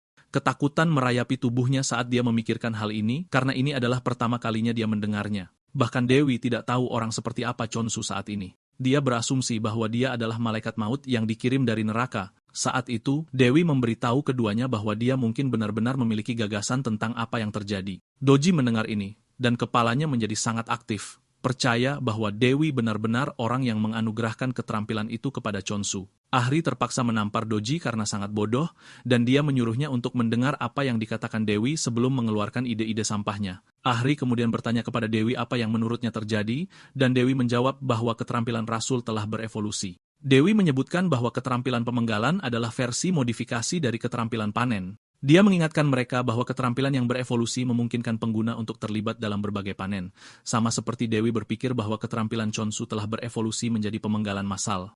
Ahri terkejut mendengar ini, dan dia menyebutkan bahwa ini adalah sesuatu yang hanya bisa dilakukan oleh Rasul tahun pertama. Dewi setuju mengatakan inilah mengapa Chonsu sangat menakutkan. Namun, Dewi berpikir dia adalah pria yang bersyukur, yang membuat segalanya menjadi sedikit lebih baik. Dewi mengatakan Chonsu mungkin tumbuh pada tingkat eksponensial, tetapi itu semua berkat pertumbuhannya sehingga mereka aman sampai batas tertentu. Dewi kemudian mengatakan dia akan memberi Chonsu keterampilan komunikasi begitu dia kembali. Beberapa saat kemudian, Chonsu kembali, dan Dewi dengan bersemangat memberi Chonsu kesempatan untuk memilih di antara dua keterampilan baru karena melanggar aturan untuk menentukan jalan seorang rasul. Chonsu menatap layar status untuk melihat bahwa dia memiliki dua keterampilan yang dapat dia pilih, yaitu janji kelimpahan dan komunikasi. Dewi yakin dan memastikan bahwa Chonsu akan memilih keterampilan komunikasi. Dewi tidak sabar untuk menyuruh Chonsu untuk menjauhi bahaya dan juga untuk berterima kasih padanya atas semua yang telah dia lakukan sejauh ini. Setelah meluangkan waktu sebentar untuk memikirkan pilihannya, Chonsu memilih keterampilan janji kelimpahan, mengejutkan Dewi yang paling tidak mengharapkan ini. Sebelum membuat keputusannya, Chonsu telah menatap layar untuk beberapa waktu untuk mengetahui keterampilan mana yang akan bekerja paling baik. Dia menatap keterampilan komunikasi dan menyadari bahwa itu hanyalah keterampilan yang memungkinkannya untuk berkomunikasi dengan tanaman dan hewan. Kengerian mendengar Ahri dan yang lainnya berteriak padanya. Setiap kali mereka kesal membuatnya menyadari bahwa dia akan menjalani kehidupan yang sangat mengerikan jika dia memilih keterampilan komunikasi. Karena ada pepatah bahwa ketidaktahuan adalah kebahagiaan, dia memutuskan bahwa memilih keterampilan komunikasi akan menjadi langkah yang salah. Inilah sebabnya dia memilih janji kelimpahan sebagai gantinya. Dan saat dia memilih keterampilan janji kelimpahan, dia menyadari bahwa semua orang cukup murung. Dia sekarang memiliki dua keterampilan di papan, tetapi seperti sebelumnya, tidak ada deskripsi untuk keterampilan tersebut. Chonsu kemudian memilih apel dengan maksud untuk memberikannya kepada Dewi sebagai persembahan pertama. Tetapi yang mengejutkannya, Dewi memunggunginya dan dia mulai menangis. Di layar status, Chonsu mengetahui bahwa tergantung pada bagaimana dia menggunakan keterampilannya, poin akan kembali sesuai. Chonsu bertanya-tanya, mengapa Dewi menolak apel yang dia berikan padanya. Dalam upaya untuk menghibur semua orang, dia mencubit pipi hamster, dan ini sedikit menghibur hamster. Dia juga menggosok perut Doji untuk menggelitiknya, tetapi yang mengejutkannya, poin tidak kembali. Tepat ketika dia memikirkan apa yang mungkin salah, Hye Soo-jin muncul dengan tergesa-gesa, mengatakan kepadanya bahwa dia harus mengklaim blok dan mempertahankannya. Ini mengejutkan Chonsu, memaksanya untuk bertanya apakah seseorang berencana untuk menyerang mereka. Hye Soo-jin mengatakan, ada kemungkinan ini karena apel kaisar telah mendapatkan banyak popularitas. Karena ini, mereka terpaksa membatasi pembelian apel menjadi 1 per orang.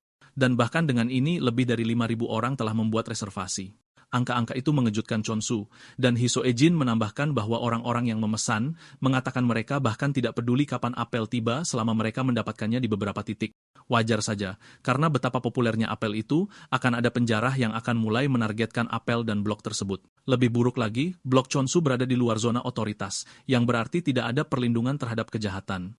Ha Soo-jin berharap mereka memiliki semacam dukungan karena itu akan benar-benar mengubah permainan. Chonsu berpikir dalam-dalam tentang ini, dan menyadari bahwa satu-satunya dukungan yang dia miliki adalah Dewi. Chonsu tahu bahwa jika dia kalah, itu akan menjadi akhir bagi Dewi dan seluruh wilayah. Ha Soo-jin mengatakan kepadanya bahwa langkah pertama untuk mengekang ini adalah mengklaim blok dan memasang gerbang yang aman. Chonsu setuju dengan ini, dan dia mengatakan menangkap blok sekitarnya untuk mendirikan pangkalan terselubung akan menempatkan mereka lebih dekat dengan Ha Soo-jin. Ha Soo-jin melihat ini sebagai ide yang sangat bagus, karena begitu mereka menempati blok dan membangun pintu, mereka tidak perlu berurusan dengan batasan gerakan. Chonsu kemudian bertanya mengapa reservasi meningkat tiba-tiba, karena itu jelas tidak normal. Ha Soo-jin mengatakan kepadanya bahwa seluruh blok menjadi gila karena efek apel kaisar. Chonsu bingung tentang efek yang dikatakan, dan Ha Soo-jin menyebutkan bahwa ada klaim bahwa apel adalah obat untuk semua. Ini mengejutkan Chonsu, yang tidak berpikir apel itu bahkan mampu melakukan semua yang mereka klaim. Bahkan Ha Soo-jin mempercayai semuanya, tapi Chonsu tidak terlalu memikirkannya karena itu hanya apel. Sementara itu, seorang jurnalis menyebalkan mengikuti Rohan saat dia memasuki rumah sakit dan dia menyiapkan kameranya. Rohan mengunjungi temannya, Yun Su, yang merupakan seorang alkemis hebat. Rohan memberitahu Yun Su bahwa dia membawa hadiah untuknya, dan hadiah itu hanyalah sekotak apel kaisar. Enso terkejut Rohan membawakan apel untuknya karena dia juga mendengar desas-desus itu. Enso menggigitnya dan meledak dalam kenikmatan, mengatakan nutrisi dan rasanya maksimal. Enso mengungkapkan keterkejutannya dan mulai mengajukan pertanyaan tentang apel itu, tetapi Rohan mengingatkannya bahwa dia bukan ahli kuliner. Saat Enso perlahan memakan apel, Rohan, yang membawanya sebagai hadiah, melahapnya seperti orang gila. Enso menatap apel itu dan berkata, tidak mungkin mendapatkan tingkat kesempurnaan ini dari sebuah apel bahkan jika pupuk digunakan. Enso berteriak ngeri ketika dia menyadari bahwa temannya sedang makan apel di sampingnya dan Rohan mendesaknya untuk makan dengan cepat. Enso dengan bangga memberitahu Rohan bahwa dia tidak peduli karena dia dapat dengan mudah menelepon department store Sunhwan dan memesan sendiri sekotak apel. Harapan Yun Su akhirnya hancur ketika dia mengetahui bahwa dia mungkin orang penting, tetapi ini tidak berarti banyak karena toko sudah kelebihan pesanan. Yun Su mencoba membuat mereka menjual kepadanya dengan menawarkan 3 kali lipat harga, tetapi bahkan ini tidak berhasil. Saat keduanya bersenang-senang, reporter itu sibuk mengambil foto mereka. Dalam waktu singkat, sebuah artikel dirilis yang menyatakan bahwa apel kaisarlah yang membantu Eunso keluar dari rumah sakit. Ryu Wu meledak dalam kemarahan ketika dia melihat ini, karena mereka sudah memerangi rumor yang tak terhitung jumlahnya, dan artikel itu pada dasarnya menambahkan bahan bakar ke dalam api. Ryu Wu tidak percaya bahwa semua orang mengira apel itu adalah obat mujarab. Kembali ke kelimpahan, Chonsu memberitahu Dewi bahwa dia perlu keluar sebentar untuk mengambil alih blok-blok di sekitarnya. Chonsu memberitahu Doji dan Ahri bahwa mereka akan bertugas melindungi Dewi. Dewi itu terkejut bahwa Chonsu keluar untuk mengklaim wilayah, dan dia berasumsi bahwa itu karena dia baru saja mendapatkan keterampilan baru, yang bahkan bukan keterampilan tempur. Dewi itu meraih kakinya untuk mencegahnya pergi karena itu berbahaya. Karena Chonsu tidak dapat memahami Dewi, dia berasumsi bahwa Dewi itu berpegangan padanya karena dia sekarang membutuhkan protein. Chonsu tersenyum bertanya apakah daging sapi cocok untuk mereka. Chonsu dengan bersemangat menuju ke ruang penyimpanan untuk mengambil daging sapi beku yang dia pesan sebelumnya. Chonsu bersemangat karena pada dasarnya ini adalah daging asli pertama yang dia dapatkan. Kembali di bumi, dia hanya berpesta dengan daging yang ditanam di lab. Chonsu dengan bersemangat menyalakan kompor dan dia mulai memanggang daging. Dia mengakui bahwa baunya jelas berbeda dari daging kultur yang selalu dia makan. Doji sudah bersemangat untuk makan daging, tetapi Chonsu mengatakan kepadanya bahwa daging itu untuk Dewi. Bahkan Ari kecewa karena Doji baru saja makan, dan dia sudah ingin melompat ke atas daging panggang. Saat dia menyiapkan daging, Dewi tampak sangat marah, dan Chonsu percaya bahwa dia hanya lapar. Beberapa saat kemudian, dia menyelesaikan daging dan menyerahkannya kepada Dewi. Namun yang mengejutkan, Dewi itu membuang daging yang terlihat lezat itu. Ini mengejutkan Chonsu yang mengira daging itu sudah busuk, itulah sebabnya Dewi itu melemparkannya ke tanah. Chonsu mengeluarkan sebagian untuk mencobanya, untuk melihat apakah itu enak, dan dia menyimpulkan bahwa itu manis. Namun, dia percaya bahwa ada sesuatu yang hilang karena tidak memiliki nilai kejutan seperti saat dia pertama kali makan apel. Dia berasumsi bahwa ini adalah alasan Dewi juga tidak makan. Tanpa sepengetahuannya, Dewi itu menangis agar dia tidak pergi. Namun sayangnya, dia tidak dapat mendengarnya karena dia dengan bodohnya mengabaikan keterampilan komunikasi. Di sisi lain, Ahri dan Doji merayakan karena Chonsu memberitahu mereka bahwa dia akan membawakan daging lezat untuk mereka ketika dia kembali. Malam itu, Chonsu keluar seperti yang direncanakan. Dan sementara Ahri dan Doji tidur seperti batang kayu, Dewi tetap terjaga, benar-benar khawatir. Chonsu tiba di tepi blok dan sistem bertanya kepadanya apakah dia ingin pindah ke blok berikutnya. Chonsu kemudian menerima opsi tersebut dan dia menemukan dirinya di blok berikutnya, tetapi di mana-mana gelap gulita. Dia menggunakan lentera untuk mendapatkan visibilitas, dan dia menyadari bahwa dia berada di hutan yang sama sekali berbeda dari tempatnya sebelumnya.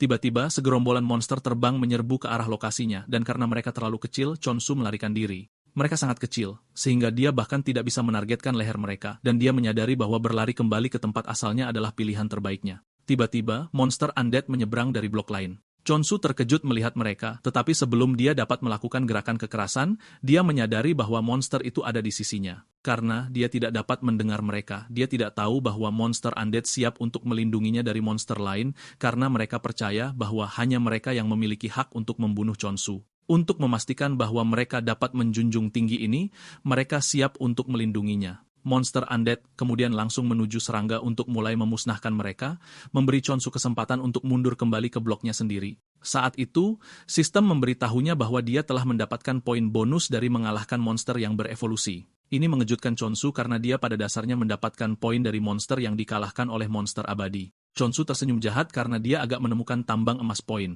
Dia menyadari bahwa ini mengubah segalanya karena dia mendapatkan poin, dan pelanggannya juga meningkat. Monster undead yang dulunya dia lari sekarang menjadi bonus baginya. Kembali di department store, Hae Sojin mengeluh tentang jumlah panggilan dan pesanan yang mereka terima. Ryuhu mengakui bahwa mereka telah membiarkan rumor itu terbang begitu lama, tetapi dia tidak berpikir mereka dapat membiarkannya berkembang lebih jauh. Untuk mengatasi seluruh masalah, dia memberitahu Hae Sojin bahwa setiap penyebutan apel kaisar sangat dilarang. Dia mengatakan tidak akan ada lagi tanggapan terhadap pertanyaan atau wawancara. Dia menyarankan agar mereka menyambut semua pertanyaan dengan keheningan dan ketidakpedulian. Hasugin berpikir ini mungkin tidak layak karena ini akan menjadi kekacauan total. Ryuhu berpendapat mengatakan mereka tidak bisa mengeluarkan sepatah kata pun lagi bahkan jika mereka diancam. Saat dia menyebutkan ini, sebuah pedang muncul di lehernya, membuat leluconnya menjadi kenyataan. Sebuah suara muncul dari belakang meminta maaf karena mengejutkan mereka. Ryuhu berbalik untuk melihat bahwa orang yang memegang pedang di lehernya adalah pendekar pedang Rohan. Ryuhu lumpuh ketakutan, dan dia bertanya kepada Rohan mengapa dia datang ke kantor. Rohan mengatakan dia sudah berbicara dengan bos Ryuhu, tetapi dia tidak memberinya jawaban yang dia inginkan. Namun dia berharap Ryuhu akan lebih kooperatif. Rohan kemudian mengajukan pertanyaan besar, menanyakan kepada Ryuhu siapa yang bertanggung jawab untuk menanam apel kaisar. Nah selain itu, dia ingin tahu di mana orang tersebut berada. Ryuhu segera berlari di belakang Hasugin, menyuruhnya untuk menjelaskan semuanya kepada Rohan yang menakutkan. Hasujin terkejut bahwa Ryuhu bersembunyi di belakangnya ketika dia adalah senior dan seharusnya menjadi orang yang menjelaskan semuanya. Ryuhu dengan panik memberitahu Hasujin bahwa dia tidak pernah berpikir Rohan akan membawa pedang asli ke pembicaraan yang beradab. Hasujin akhirnya kecewa, dan dia akhirnya mengerti pepatah bahwa bos adalah sampah. Meskipun dia takut, Hasuja tetap berdiri, memberitahu Rohan bahwa perusahaan tidak bercanda dengan informasi klien mereka. Saat Rohan mendengar ini, dia mengeluarkan pedangnya dan keduanya hampir pingsan karena ketakutan. Anehnya, Rohan menjatuhkan pedang itu ke lantai alih-alih mencabik-cabik mereka dengannya. Rohan kemudian memberitahu keduanya bahwa dia tidak membutuhkan mereka karena dia hanya akan menemukan petani itu dengan naluri. Setelah mengatakan ini, dia berbalik untuk pergi, mengejutkan Ryu dan Hae-sujin. Hae-sujin tidak tahu apa yang terjadi, dan dia bertanya kepada Ryu apa maksud orang itu dengan insting. Ryu mengungkapkan bahwa ahli pedang biasanya memiliki insting yang jauh lebih baik daripada orang biasa. Dia memberitahu Hisoejin bahwa dia pernah mendengar bahwa Rohan memecahkan banyak masalah di masa lalu hanya dengan menggunakan instingnya. Hisoejin terkejut dengan ini, membuatnya bertanya-tanya apakah apa yang baru saja dikatakan Rohan mungkin. 2 hari kemudian, Chonsu sedang menunggu kedatangan Rohan karena Hasujin sudah memberinya kabar. Dia bertanya-tanya mengapa Rohan belum muncul di depan pintunya bahkan setelah 2 hari. Tiba-tiba, dia mendapat pemberitahuan bahwa seseorang telah memasuki blok. Tanpa ragu, dia menyadari bahwa itu pasti Rohan. Dia berdiri di dekat pintu menunggu dia masuk setiap menit, tetapi yang mengejutkannya, tidak ada yang masuk. Dia berasumsi bahwa ada kesalahan dalam sistem karena semua pengunjung diharapkan masuk melalui gerbang. Dia memeriksa sistem lagi, dan dia menyadari bahwa itu bukan kesalahan.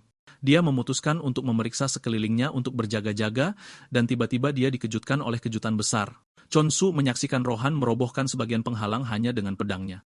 Hanya melihat Rohan saja sudah membuat merinding, dan Rohan menghampirinya menanyakan apakah dia penanam apel.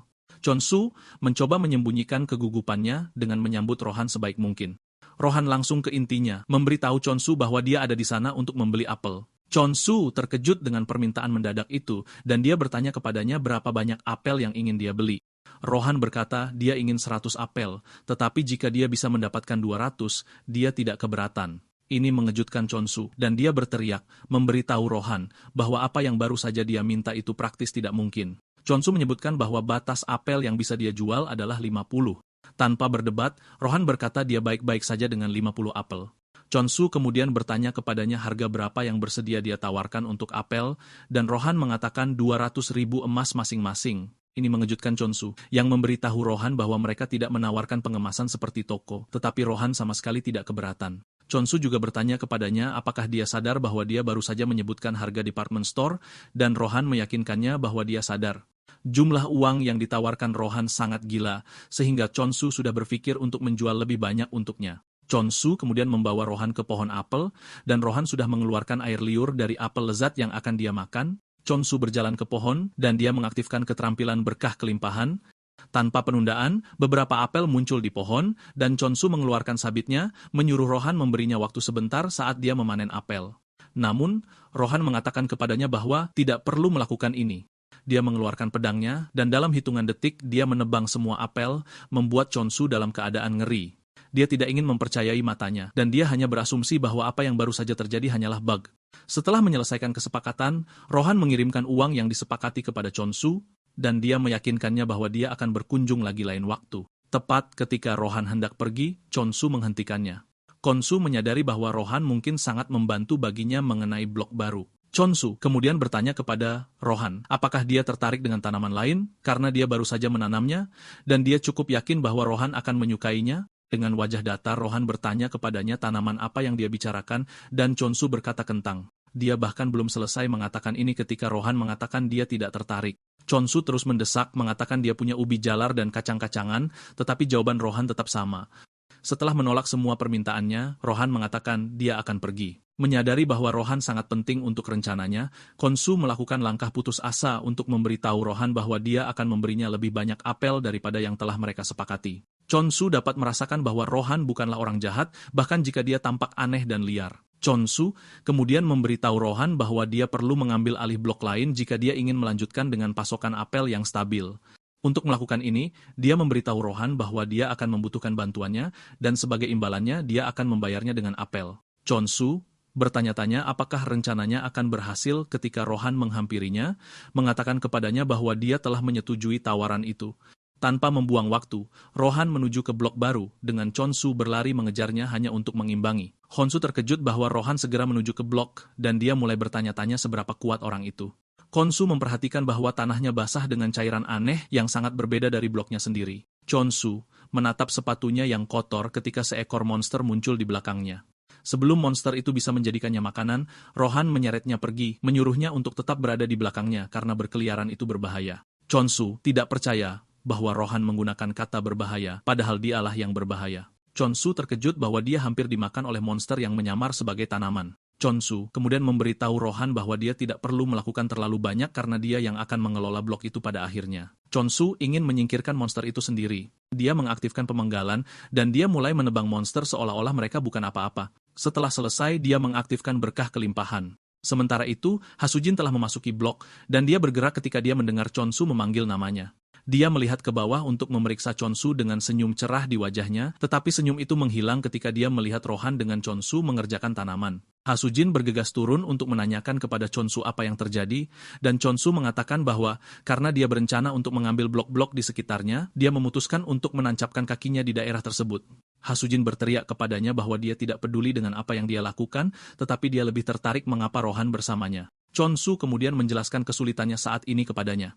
Rupanya, ketika mereka pertama kali tiba di tanah itu, Rohan memberitahu Chonsu bahwa dia ingin mencicipi apel yang ditanam di tanah baru. Chonsu dengan gugup memberitahu Rohan bahwa tidak ada tanah di sana karena semuanya dipenuhi genangan air.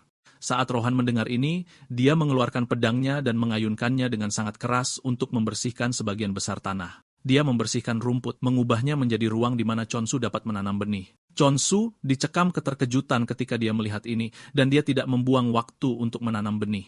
Dia kemudian memberikan berkah kelimpahan padanya, dan inilah yang mereka lakukan ketika Hisogen muncul. Benih yang baru saja ditanam Chonsu telah tumbuh menjadi pohon apel besar dengan daun-daun yang cerah. Hisogen terkejut, tetapi dia menyebutkan bahwa apel itu berbau sangat aneh, dan Chonsu setuju dengannya. Dia mengatakan ini karena lingkungannya. Rupanya, apel memiliki aroma dan rasa 2 kali lipat dan tergantung pada titik infus, rasanya berubah. Chonsu kemudian mengakui bahwa dia masih bereksperimen dengannya. Khonsu memetik salah satu apel dan menyerahkannya kepada Haesojin, menanyainya apakah dia bersedia mencicipi, tetapi gadis itu menolak, mengatakan dia akan lewat. Haesojin kemudian melihat monster tanaman di tanah dan dia menyebutnya ekor burung unta. Chonsu terkejut karena ini adalah pertama kalinya dia akan mendengarnya. Pada dasarnya, monster itu menyukai kebiasaan burung unta dan dikatakan aktif hanya pada malam hari, yang membuatnya sangat sulit untuk ditangkap. Hisoejin memeriksa monster itu, dan dia mengakui bahwa kondisinya terlihat sangat bagus. Dia mengambil sebagian darahnya ke dalam tabung reaksi, dan kemudian bertanya kepada Chonsu apakah dia yang memburu ekor burung unta. Chonsu menjawab bahwa itu semua dia, meyakinkan Hisoejin bahwa Rohan tidak terlibat. Chonsu bertanya kepada Hasugin apakah ada masalah dengan ini, dan Hasugin tiba-tiba meraihnya, menanyainya apakah dia bersedia menjualnya. Rupanya, ekor burung unta dikatakan laku dengan harga tinggi. Karena takut pada wanita seperti zombie itu, Chonsu setuju untuk menjualnya. Hae Sujin mengangkat tangannya ke langit, merayakan seolah baru saja memenangkan lotre. Hae Sujin menatap Chonsu seolah dia adalah pria paling tampan di planet ini.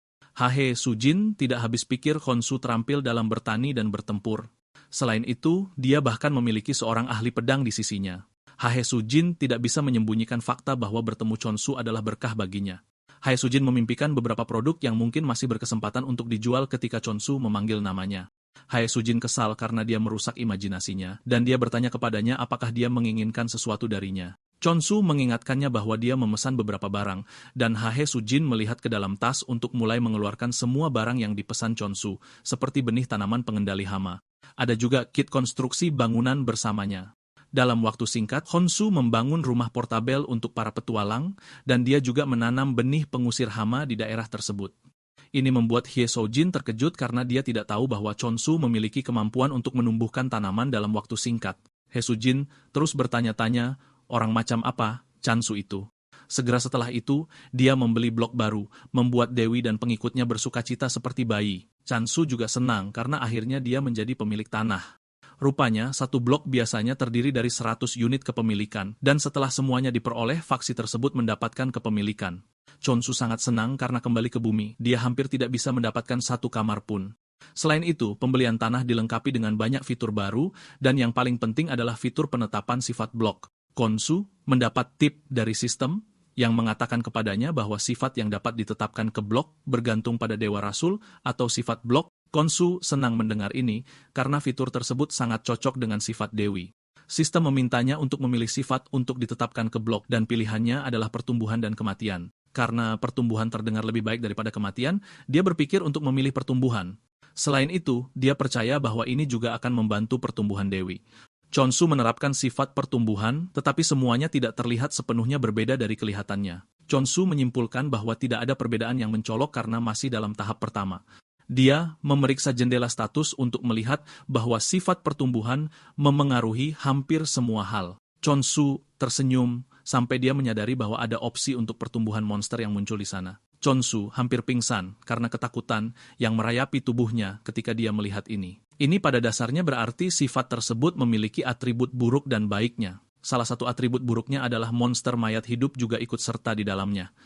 Meskipun mereka telah tumbuh, Chonsu merasa lega bahwa mereka masih dapat diatur. Chonsu keluar seperti biasa untuk menghadapi monster, dan dia dengan mudah mengalahkan mereka seperti biasa. Dia senang karena monster mayat hidup yang tumbuh lebih kuat juga berarti lebih banyak poin untuknya. Tiba-tiba Rohan muncul di belakangnya, mengejutkannya karena dia bahkan tidak merasakan kehadirannya. Chonsu mengetahui bahwa Rohan datang menemuinya karena apelnya sudah selesai. Rohan bertanya-tanya apa yang dimaksud Chonsu dengan sudah, dan Chonsu mengingatkannya bahwa bahkan belum seminggu sejak dia mendapatkan badge terakhir. Chonsu menyimpulkan bahwa Rohan hanya akan mati karena makan terlalu banyak apel. Chonsu kemudian bertanya kepadanya berapa banyak apel yang dia butuhkan, dan dia menjawab bahwa dia menginginkan 120. Tetapi jika dia bisa mendapatkan lebih banyak, dia tidak keberatan. Chonsu kemudian memberitahu Rohan bahwa dia harus menyesuaikan rasanya karena perubahan lingkungan. Dia mengatakan Rohan akan mencicipi satu secara gratis. Tanpa sepengetahuan Chonsu, Dewi dan para pengikutnya berkumpul di bawah pohon apel. Dia terkejut ketika dia sampai di sana dan mendapati mereka bermain-main. Kelompok itu hampir tenggelam ke tanah ketika mereka melihat Rohan karena dia terlihat sangat berbahaya. Tiba-tiba, Rohan mengayunkan pedangnya, dan Chonsu percaya bahwa dia mengincar kelompok itu. Dia menyelam untuk melindungi mereka. Tetapi pada akhirnya, Rohan hanya mengincar apel. Chonsu percaya bahwa Rohan belum merasakan kehadiran Dewi karena dia menyebut mereka familiar. Saat itu, Rohan mengatakan dia bisa merasakan sifat pertumbuhan pada blok itu. Dan karena ini, dia ingin tinggal dan berlatih. Tetapi dia meyakinkan Chonsu bahwa dia akan membayar. Chonsu menjadi tertarik ketika dia mendengar bahwa Rohan bersedia membayar, dan dia bertanya kepadanya berapa banyak yang dia tawarkan. Rohan tersenyum sambil memberitahunya jumlah uang yang siap dia keluarkan. Ini membuat Chonsu dalam keadaan ekstasi, dan dia segera menjabat tangan Rohan, menyambutnya sebagai pelanggan terhormatnya. Rohan bertanya kepadanya apakah dia pikir permintaannya mungkin, dan Chonsu berkata ya. Namun, dia ingin tahu, apakah lingkungan tidak akan terbelah dua, dan Rohan meyakinkannya bahwa itu tidak akan terjadi. Chonsu juga bertanya apakah segala sesuatu akan tiba-tiba meledak entah dari mana, tetapi Rohan meyakinkannya bahwa dia tidak perlu khawatir. Chonsu kemudian memberitahu Rohan bahwa dia tidak memiliki kekuatan untuk memproduksi monster karena dia bahkan tidak memiliki banyak poin untuk disisihkan. Rohan memberitahunya bahwa dia tidak membutuhkan bantuannya untuk memilah monster karena yang dia butuhkan hanyalah ruang di sudut. Chonsu terkejut mendengar bahwa ini adalah semua yang Rohan butuhkan. Chonsu tidak memiliki masalah dengan ini, tetapi dia memberitahu Rohan bahwa ada hal lain yang dia inginkan selain uang. Chonsu mengungkapkan isi hatinya, mengatakan bahwa dia ingin Rohan menjadi penjaganya. Karena dunia tempat mereka tinggal rentan berada dalam bahaya setiap saat, Chonsu berpikir akan lebih baik bagi Rohan untuk melindungi. Lagi pula, Rohan adalah salah satu pendekar pedang terbaik di luar sana. Rohan menjawab bahwa dia akan mempertimbangkan tawaran Chonsu jika dia dapat meningkatkan efek pertumbuhan. Chonsu senang mendengar ini, dan dia meyakinkan Rohan bahwa dia akan meningkatkan tingkat pertumbuhan sebesar 50.000 poin setiap hari. Selain itu, dia bersedia menyediakan 10 apel setiap hari. Rohan lebih peduli tentang apel, dan dia bertanya apakah mereka dapat dibeli secara berbeda. Chonsu kemudian meyakinkannya bahwa dia tidak perlu khawatir tentang apel. Sementara itu, Doji dan yang lainnya gemetar ketakutan karena sepertinya Rohan sekarang akan tinggal bersama mereka. Di sisi lain, Chonsu berpikir para familiar akan senang karena mereka memiliki pendekar pedang yang melindungi mereka. Chonsu berbalik untuk melihat reaksi yang berbeda dari kelompok itu.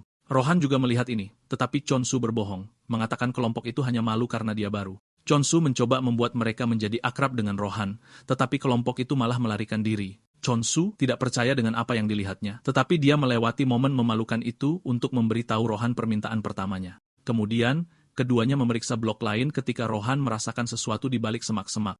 Mereka berjalan untuk memeriksanya hanya untuk menemukan seekor kucing tergeletak di sana. Chonsu terkejut karena dia tidak mengharapkan hewan lain seperti hamster berada di daerah tersebut. Karena betapa santainya kucing itu, Chonsu percaya bahwa itu tidak berbahaya. Dan sebelum Rohan dapat menghentikannya, Chonsu berjalan ke kucing untuk membelainya. Kucing itu bangun dan melihat wajah jelek berdiri di atasnya, dan ia melompat menjauh seolah-olah baru saja melihat hantu. Kucing itu mendesis pada Chonsu yang hampir membuatnya merinding.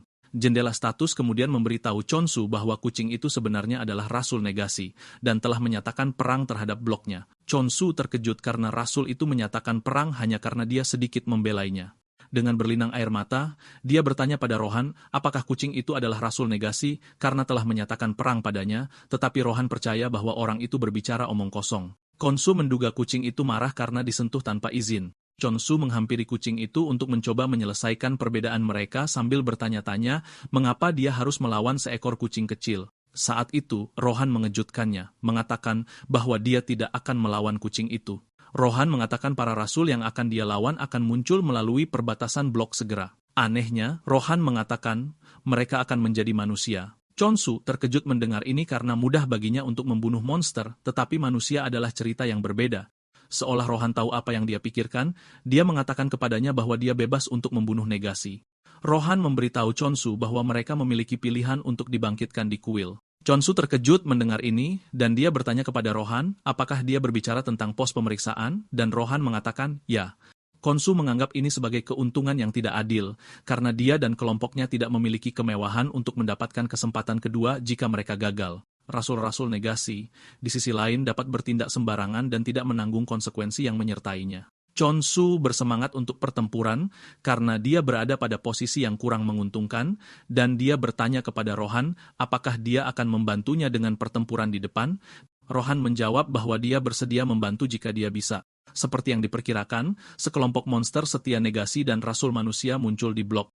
Salah satu dari mereka memegang megafon di tangannya, dan dia membuat pengumuman keras yang menyuruh Chonsu untuk menunjukkan dirinya. Di markas alkimia, Hasujin telah mengambil getah ekor burung unta untuk diperiksa. Dia sedang memikirkan betapa mengesankannya Chonsu. Dia percaya bahwa Chonsu kuat seperti sekarang dengan bantuan artefak. Rupanya, artefak adalah benda suci yang diciptakan untuk mereka yang dekat dengan dewa. Kadang-kadang terbentuk dari sisa-sisa dewa yang mati, yang pada gilirannya memberi pengguna kesempatan untuk menggunakan kekuatan dewa. Setelah memikirkan hal ini, Hisugin tidak berpikir Chonsu menggunakan artefak karena mereka sulit digunakan kecuali sesuai dengan sifat dewa. Hisugin sedang memikirkan kemungkinan masa depan ketika Eunsu bergegas masuk ke kamar. Hisugin terkejut, dan bahkan lebih terkejut ketika Eunsu mulai berjalan ke arahnya. Enso memiliki getah ekor burung unta bersamanya, dan dia berteriak pada Enso menanyainya dari mana dia mendapatkan getah itu. Pertanyaan itu mengejutkan Enso, tetapi tanpa ragu, dia tahu bahwa sesuatu yang gila akan terjadi lagi. Kembali di blok Chonsu, para rasul mendesaknya untuk keluar sebelum mereka lelah mencarinya. Tanpa mereka ketahui, Chonsu dan Rohan bersembunyi di semak-semak terdekat. Chonsu bertanya-tanya mengapa orang-orang itu bertindak sembarangan, dan dia bertanya kepada Rohan, apakah dia berpikir ini karena mereka dapat dibangkitkan bahkan jika mereka mati. Rohan membenarkan ini, mengatakan bahwa mereka mungkin bertindak seperti itu karena kemungkinan dibangkitkan. Meskipun mereka memiliki sedikit waktu untuk menyerang musuh, Chonsu merasa lega memiliki Rohan di sisinya.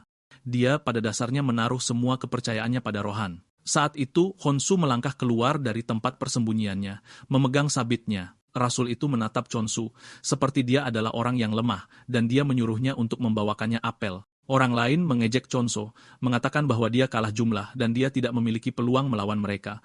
Namun tim mulai gugup karena mereka tidak dapat melihat Chonsu melakukan apapun yang cukup aneh. Setelah beberapa menit hening, Chonsu akhirnya berbicara, memberitahu Rasul itu bahwa dia hanyalah sampah dan dia tidak perlu dikhawatirkan. Chonsu yakin bahwa dia memiliki ahli pedang yang mendukungnya. Dan sebelum orang-orang negasi akan memiliki kesempatan untuk melakukan sesuatu yang gila, Rohan akan berurusan dengan mereka. Rasul itu marah karena ini, dan dia memberi Chonsu satu kesempatan lagi untuk menyerahkan apel kaisar. Chonsu membalas, menyuruhnya untuk pergi ke department store jika dia benar-benar ingin makan apel. Rasul itu dikuasai amarah karena mulut besar Chonsu, dan dia bertanya kepadanya apakah dia dapat menangani konsekuensi dari kesombongannya. Chonsu lebih lanjut menghancurkan ego orang itu dengan menyuruhnya untuk pergi bertanya kepada ibunya semua pertanyaan sampah yang dia ajukan padanya. Kata-kata Chonsu mengenai orang itu di tempat yang dia inginkan, dan dia dengan marah menyuruh bawahannya untuk membunuh Chonsu. Di kantor alkimia, Enso mengganggu Hae Sujin tentang dari mana dia mendapatkan getah itu. Haseul Jin ingin memberitahunya, tetapi dia menyebutkan bahwa informasi pelanggan bersifat rahasia. Enso kemudian mengatakan kepadanya bahwa dia hanya bertanya karena biaya tenaga kerja.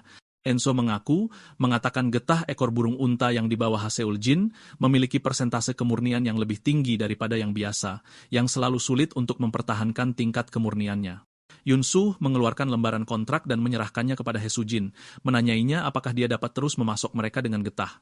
Hae Sujin menjawab bahwa dia mungkin harus bertanya kepada petani terlebih dahulu, dan Yunsu menyarankan agar mereka menandatangani kontrak sementara. Yunsu senang mendengar ini, dan dia memberitahu Hae Sujin bahwa siapapun yang bertanggung jawab atas SAP akan selalu disambut di Departemen Alkimia. Kembali ke kebuntuan antara Chonsu dan rasul-rasul negasi, rasul pemimpin menyadari bahwa Chonsu cukup tenang untuk seseorang yang kalah jumlah. Dia bertanya-tanya mengapa Chonsu begitu percaya diri, dan di sisi lain, Chonsu sedang memikirkan bagaimana dia akan mengalahkan kerangka yang mendekatinya. Saat kerangka itu bergegas ke arahnya, Chonsu mengaktifkan keterampilan pemenggalan massal dan dia menghapus seluruh tim kerangka dalam satu gerakan. Rasul itu terkejut melihat bawahannya terbang di udara seperti bulu. Chonsu menumpuk kesengsaraan dengan memberitahu Rasul bahwa bawahannya cukup lemah. Chonsu berdiri di atas tulang-tulang, menanyai Rasul apakah dia siap untuk menyerah. Namun, Rasul itu tidak akan kalah dari petani yang terdegradasi. Rasul itu mengeluarkan bola, dan menggunakan bola itu, dia memanggil monster raksasa bernama Herakles. Herakles terlihat sangat menakutkan dengan kepala singa yang menempel di bahu kirinya. Alih-alih melarikan diri karena ketakutan, Chonsu masih menemukan cara untuk mengejek Rasul itu, mengatakan kepadanya bahwa dia sangat buruk dalam memberikan nama. Rasul itu menertawakan Chonsu, mengatakan kepadanya bahwa dia akan menyesali tindakannya karena Herakles adalah senjata yang bernilai banyak uang. Rasul itu kemudian memerintahkan Herakles untuk mengejar Chonsu. Herakles mengayunkan pukulan raksasanya, tetapi dia dengan mudah menghindarinya. Sebelum Herakles dapat bergerak lagi, Chonsu mengayunkan sabitnya ke arahnya dan mengirimnya ke surga hanya dalam satu pukulan. Herakles jatuh ke tanah, mengejutkan Rasul, yang sudah membual tentang seberapa kuat Herakles. Rasul itu menangis kesakitan, mengatakan Herakles adalah monster yang telah dia kumpulkan selama 10 tahun terakhir, dan Chonsu menjatuhkannya seperti bukan apa-apa. Rasul itu kemudian beralih ke bawahannya, Soye, seorang rasul generasi keempat, untuk memarahinya karena tidak bergabung dalam pertarungan. Soye mengingatkan orang itu bahwa dialah yang dengan percaya diri mengejar Chonsu, dan dia tidak melihat alasan mengapa dia harus mengeluh setelah dikalahkan oleh seorang petani. Soya mengatakan kepada orang itu bahwa dia bersedia mengotori tangannya, tetapi dia akan mendapatkan biaya tambahan. Lagi pula, perannya adalah untuk memandu jalan dan tidak ada yang lain. Chonsu tersenyum dan bersemangat tentang semuanya sampai Soya mengalihkan pandangannya padanya, dan matanya menjadi merah. Saat inilah sebuah tip masuk, memberitahu Chonsu bahwa Soye menggunakan keterampilan yang disebut negasi kehidupan, yang menempatkan kutukan pada target. Sistem tidak membumbui betapa berbahayanya keterampilan itu, dan sebelum Chonsu menyadarinya, dia telah jatuh di bawah keterampilan Soye. Orang menyebalkan itu mulai tertawa ketika dia menyadari Chonsu telah jatuh cinta pada jebakan Soye. Dia memberitahu Chonsu bahwa dia akan menyaksikan apa yang terjadi ketika seseorang melintasi negasi. Soye berteriak pada orang itu, menyuruhnya untuk tidak melupakan alasan sebenarnya mengapa mereka datang sejak awal. Orang itu cepat bergerak untuk mencari pohon apel, tapi dia berjanji akan membalas dendam atas kreasi yang hancur nanti. Saat dia berlari melewati hutan, dia bisa mencium aroma apel di udara, dan dia tahu bahwa hanya masalah waktu sebelum dia sampai di sana. Tiba-tiba, dia melihat gerakan samar di belakangnya, tetapi ketika dia berbalik, dia tidak melihat siapapun. Dia kebingungan karena dia tidak tahu di mana orang itu berada. Tiba-tiba, Rohan muncul di atasnya, dan karena Rohan adalah ahli pedang yang populer, orang itu mengenalinya. Namun, ini tidak banyak membantunya karena Rohan menebasnya. Sementara itu, Khonsu tiba-tiba membuka matanya dan mendapati dirinya kembali ke bumi. Hal terakhir yang dia ingat adalah melawan negasi, tetapi dia tiba-tiba muncul di tempat lain.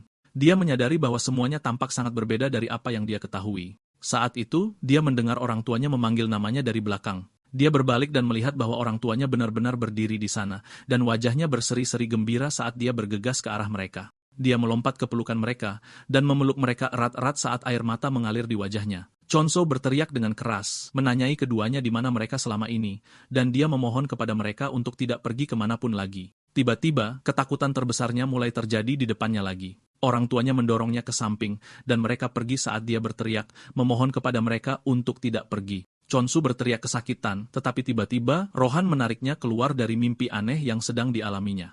Dia mengatakan kepadanya bahwa dia menderita trik Soye, dan apa yang dia lihat tidak nyata.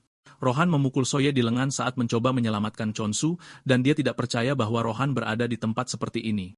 Soye jatuh berlutut, dan Chonsu, dengan marah mengejarnya dengan sabitnya, siap untuk menghukumnya, karena membuatnya menangis. Namun, Rohan sampai ke Soye sebelum dia, dan dia menebasnya. Soye terkubur oleh air rawa, dan Rohan meminta maaf karena ikut campur secara tidak perlu. Namun, Chonsu tidak marah tentang ini, tetapi dia bahkan berterima kasih. Ansu kemudian menyarankan agar mereka kembali ke markas sambil kembali untuk membersihkan kekacauan.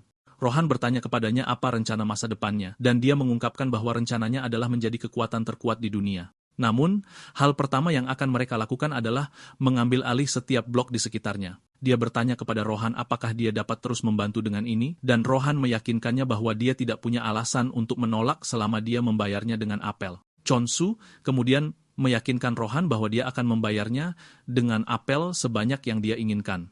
Saat mereka berjalan kembali ke markas, mereka bertemu dengan kucing hitam itu lagi, dan Chonsu bertanya kepada Rohan tentang kesepakatan dengan kucing itu. Rohan dengan santai mengatakan kepadanya bahwa kucing itu adalah salah satu dari 7 bencana predator teritorial. Ini mengejutkan Chonsu, karena dia mengira kucing itu adalah kucing ramah biasa, dan dia menyadari bahwa dia mungkin telah terbunuh tanpa menyadarinya. Di sisi lain, tentara negasi mendapati dirinya terkunci di sel karena kalah dalam pertempuran melawan Chonsu. Sistem memberitahunya bahwa hukuman tambahan telah diterapkan karena perbedaan ekstrem antara fraksinya dan fraksi tingkat rendah, Shanzu.